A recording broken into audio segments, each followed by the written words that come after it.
माझे बाबा प्रेमळ आहेत. ते सगळ्यांची प्रेमाने वागतात.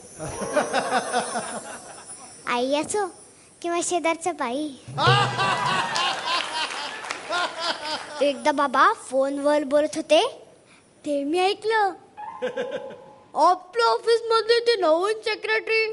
अरे सेक्रेटरी हिरवळ हिरवळ. मी बाबांना म्हटले, बाबा ओ बाबा, ही कोणती सेक्रेटरी? मँगो ट्री का कोकोनट ट्री? मला पण बघायची ती हिरवळ. बाबा म्हटले, चल चल चल पण. बाबा असे तर आई पम पम पम पम पम. हा तर बेडूक झाला. ही आई झाली पम पम पम पम पम पम पम पम पम पम. अहो अशी आमची आई चालते. तिला केव्हापासूनची सांगते, अगं बारीक हो, अगं बारीक हो, अगं बारीक हो, अगं बारीक हो. ती चालून चालून रस्ता बारीक झाला असेल, पण ती मात्र तशीच. तिने एकदा रस्त्यावरती पाटी वाचली, जळ वाहनास प्रवेश बंद.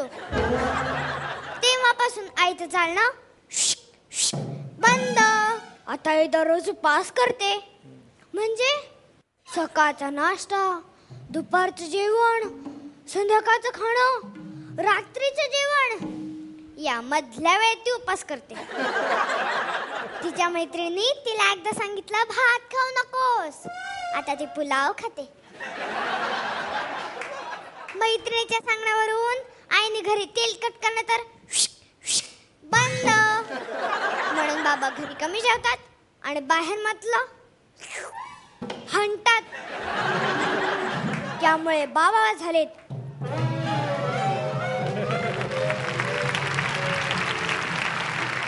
वडाचं झाड. आणि आई झालीये बारीक. त्यामुळे शेजारचे म्हणतात आईला हिरवळ हिरवळ.